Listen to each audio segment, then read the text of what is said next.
Hi everyone, I'm Jason. In today's video, I'm going to show you how to factory reset your Grandstream DP750.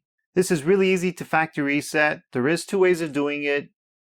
You could do it through the web browser, but if you don't know the password, then you have no choice but to hard reset this. And in today's video, I'm going to show you how to do that. All you need is a paper clip. So if we turn this around,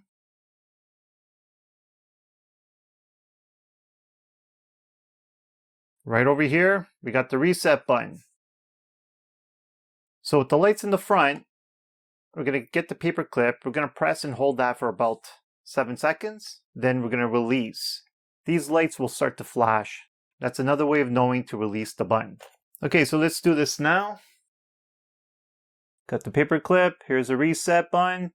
So we're going to press and hold it for a few seconds.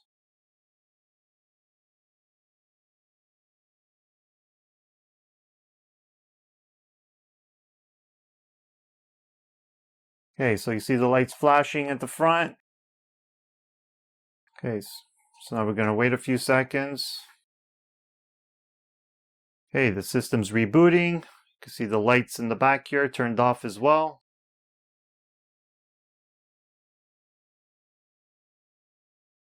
And there you guys have it. That's all is to it. Now this system is rebooting and it's going to be powered back up, and now will be factory reset. So your passwords, everything will be back to default.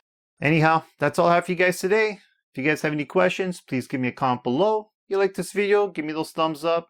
If you want to see more like it, make sure you hit that subscribe button. And like always, thanks for watching and have a great day.